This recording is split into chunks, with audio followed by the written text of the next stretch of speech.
It's been quite a Monday morning here at Salam Media today, but whatever's happening behind the scenes, we are on track.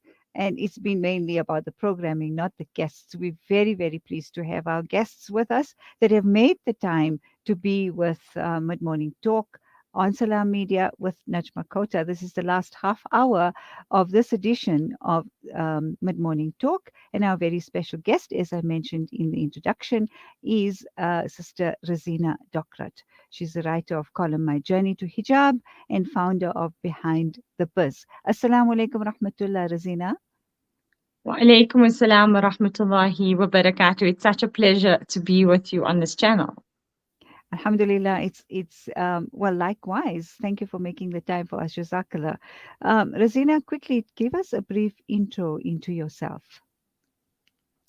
I think the first thing I describe about myself is definitely that I'm a mom of five, alhamdulillah.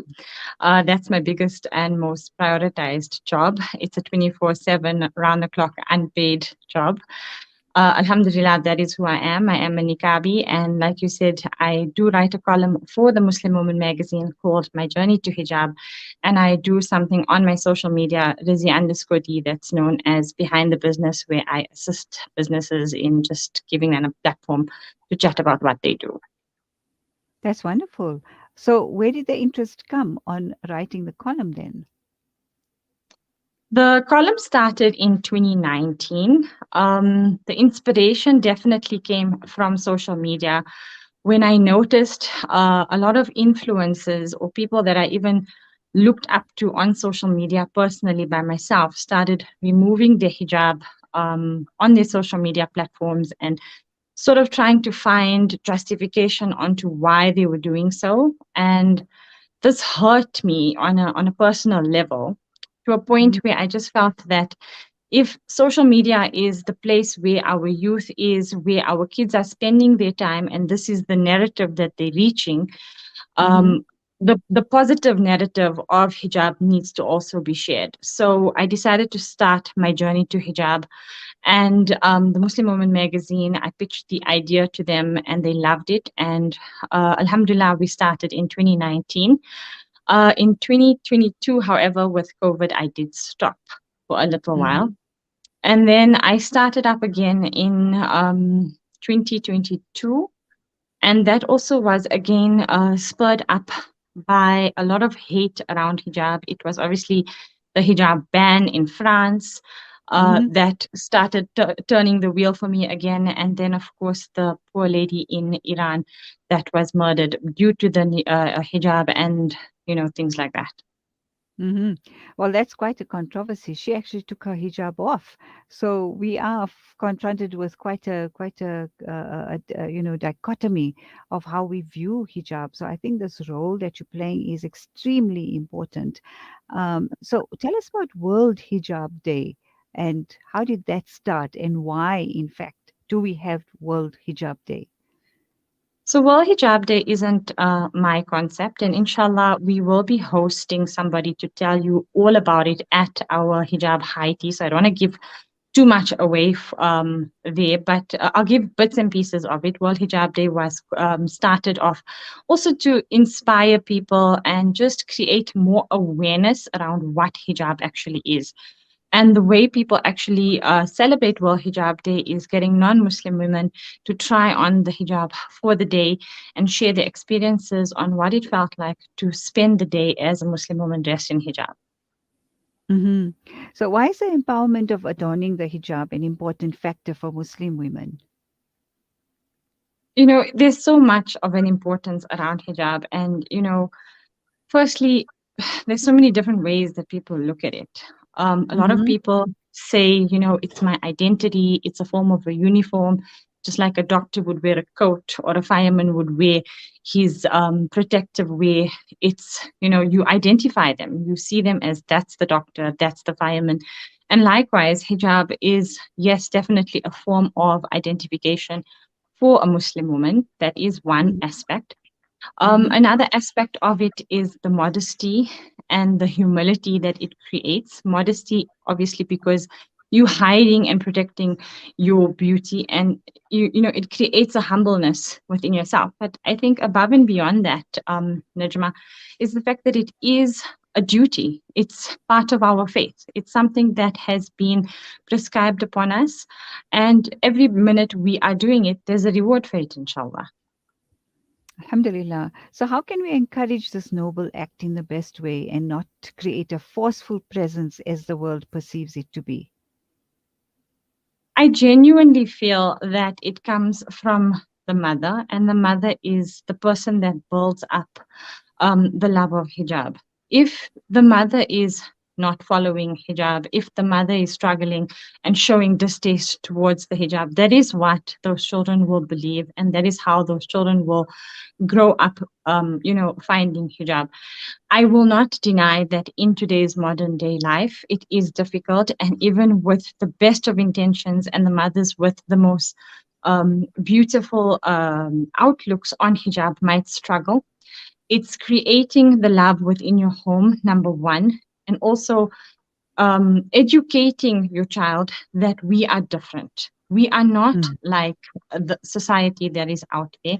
And what society understands as beautiful and as what we as Muslim women um, see as true beauty is different as well.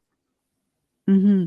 So, after this ad break, I want you and I to discuss what is it, how is it that we can influence the West, if you like, or non hijabi people or non Muslims, if you like, on the essence of wearing the hijab, because it's generally perceived as being, when we wear the hijab, we oppressed.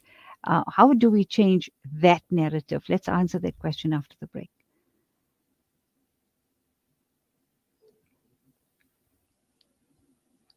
Joining hands, Salam Media. لا تقل لوحدي أو كيف السبيل. Humanity sets the agenda. One small gesture can change someone's life. The Sanzaf Meals Distribution Project aims to reach out to 100,000 individuals each month with freshly prepared meals daily. With your assistance, we can make this possible by contributing just 12 Rand per meal. Call us on 011 834 6046 for more information. Sanzaf, changing lives through development and relief.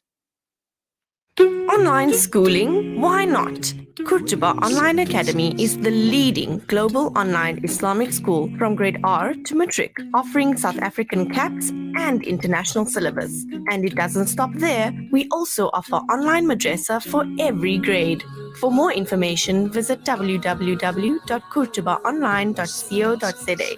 Kurtuba Online Academy, the leading global online Islamic school.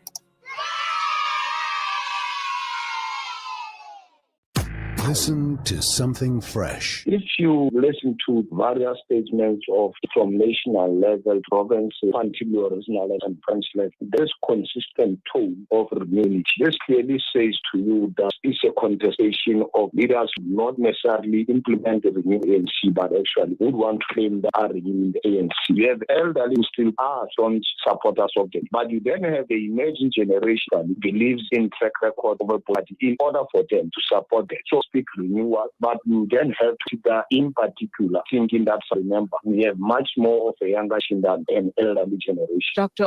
Maseng. Salam Media, a global voice for humanity. Discover the Africa of your dreams and surround yourself with her spectacular beauty. Relax beneath her serene sunsets and explore wildlife at its natural best. It's where the pride of Africa comes together. The Kwantu Private Game Reserve. Get to know the Big Five or cruise on an elephant safari game drive. Interact with lion and tiger cubs and enjoy world-class halal cuisine while we pamper you during your 5-star stay. Indulge in the true African experience. For reservations, call now on 042-203-1400 or visit kwantu.co.za. The Kwantu Private Game Reserve, the place of gathering. Listen to something fresh. Listen to Salam Media. So, Sister Razeena, just to cite an example, we have India, the education system in India that's not allowing hijab, and we find that the Muslim girls are actually giving up education of course, preferring to wear the hijab because there's this ultimatum: take it off or no school at all. And they've actually 50% of girls in a particular school have actually not gone back to school because of the anti-hijab ruling. So we have this Islamophobia as well that's so rife and all over. It's just mushrooming, and we find that we actually have to justify why we wear the hijab, and it's misunderstood, like I said before the break. So in terms of us being viewed as being oppressed if we have wear the hijab, how would you take that narrative forward with what you are doing? Before, the narrative was controlled by media, and you only saw what they wanted you to see. But the narratives are changing with social media.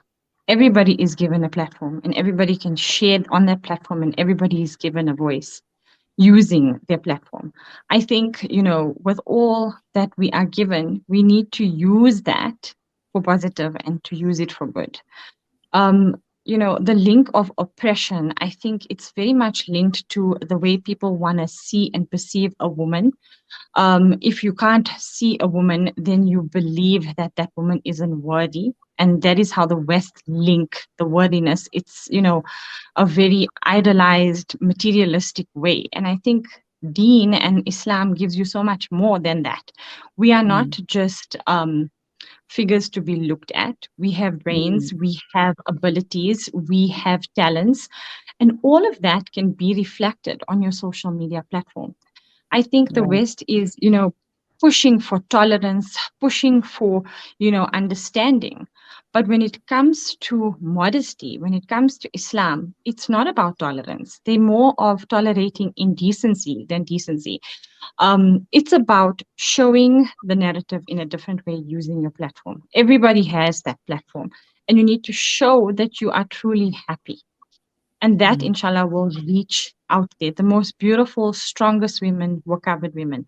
So that narrative is what I'm hoping to, inshallah, get out there. MashaAllah, this sounds very encouraging to even people who are still thinking about wearing the hijab. How would you then encourage them?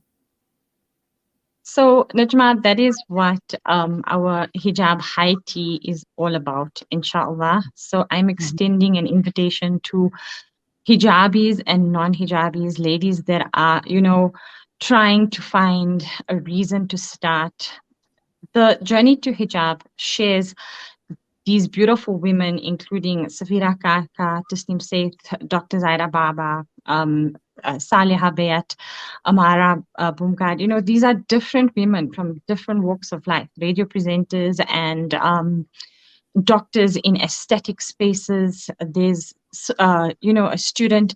They're all from different walks of life, and they share their story. And what is it? And at one point, did they decide, okay, now I need to start wearing my hijab? And a lot of the time, when you realize that you're not alone on your journey, there's so many other women that walked this journey with you. You might find that inspiration. So if you do want to wear hijab, if you're thinking about it, if you haven't been sure, if there's something holding you back, definitely come through and attend the high tea that we're having on the 1st of February, inshallah. But a small little note for now to answer your question. Shaitan will always distract you. He'll always make you believe that you have the time to do it later. I think that is the biggest way that Shaitan distracts a Muslim woman from wearing the hijab. It might be when I get married, I'll wear hijab. When I go for Hajj, I'll wear hijab. When I become a mother, I'll wear hijab. And, those perpetual, I'll do it later is whispered within you, and we are insan. I think that you need to put the reality of there might not be a later there. If today was your last day and you had to meet your creator in this state. Are you happy with how your creator is going to view you and see you? Remember that every hard journey is worth its steps.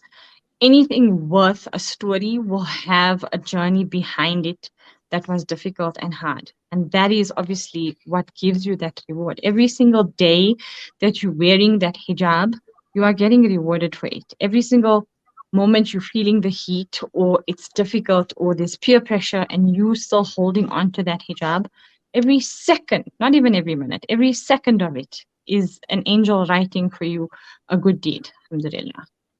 Alhamdulillah.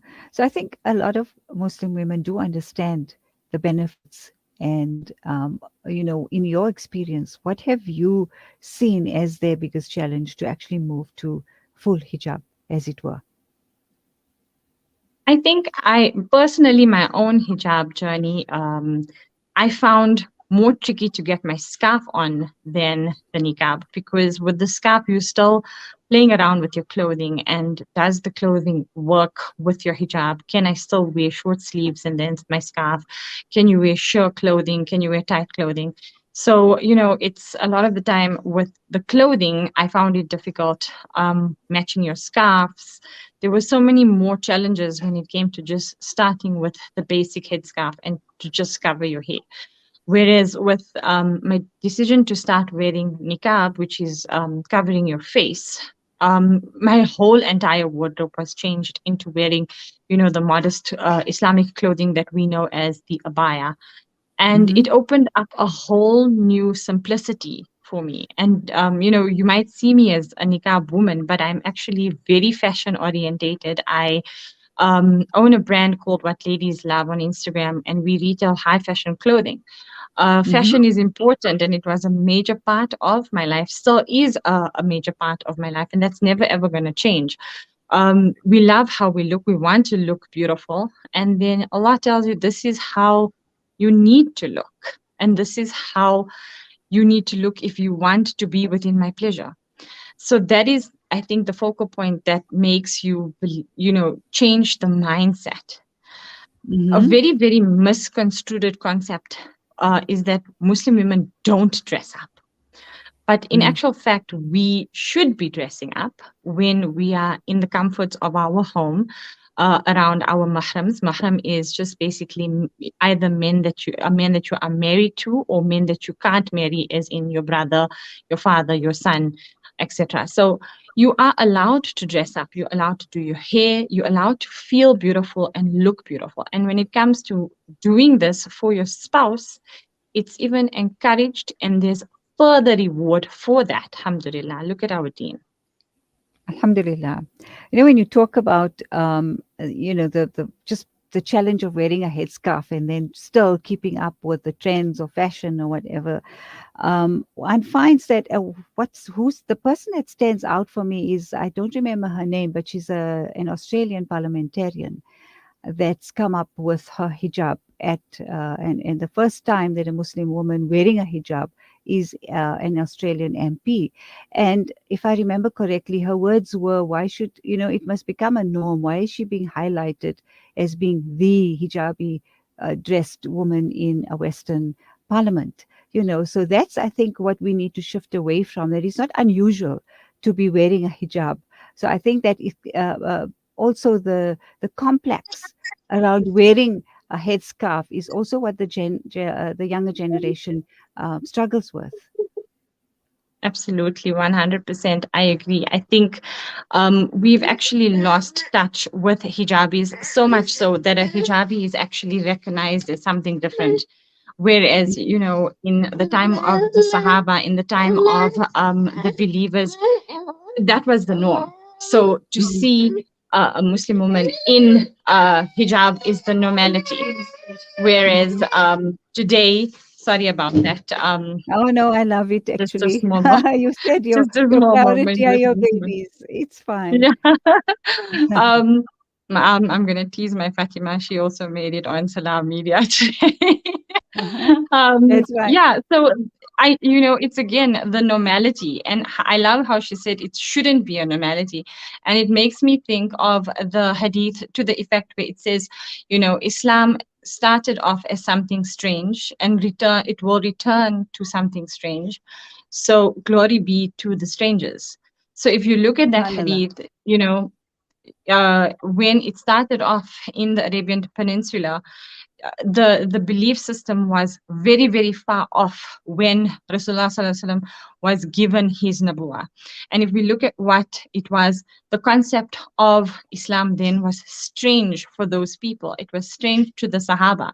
And if you look at where it's coming today, it's definitely reaching that point where a Muslim woman is dressed modestly and it's strange. Whereas a woman can tattoo her whole entire body from head to toe, pierce herself from head to toe, that would be accepted and normal, yet a modest garment would be strange. Hmm. So we're looking forward to your event, inshallah. It's a hijab high tea. How can guests make contact to purchase tickets to the event? There is a link in the bio on the Muslim Woman Magazine Instagram page. So if you want to go through to at the Muslim Woman Magazine, you'll find a link in the bio there for the tickets. And then if you want to, you are more than welcome to send me a WhatsApp message. My phone number is 084 505 9145. So you can just send me a message and say, I would like to attend the high tea. I'll send you the banking details and then we can send you your ticket digitally. I think it's a really, really beautiful event. It's got a lot of inspirational words and motivation, hijab demos, all of that, inshallah, as well as a fashion show with modest designers that are proudly South African as well. Wonderful. It sounds amazing. And it's been an absolute pleasure talking to you. Such an honor.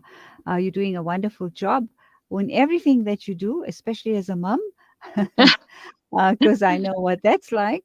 So may Allah grant you whatever your heart desires and more success in the noble work that you are doing, inshallah ta'ala. Ameen, Najma, Jazakallah khair for giving me your platform and allowing me to share my attempts in what I'm doing. And may Allah let this reward be shared with all of us because surely He is infinite and He grants infinite for all, inshallah. Ameen. Assalamu alaikum wa rahmatullahi wa barakatuh. Wa alaikum assalam wa rahmatullahi wa barakatuh. Okay, that's it for this edition of Mid Morning Talk with Najma Kota. I look forward to being with you next week. Let's hope we don't have any hitches. Even if we do, we have a team here that puts things together very quickly to make sure that your listening is not disturbed or that you're not disappointed with whatever we're presenting to you. We do our best here. We wish you a great day forward, and I look forward to being with you next week. Until then, Assalamu alaikum wa rahmatullahi wa barakatuh.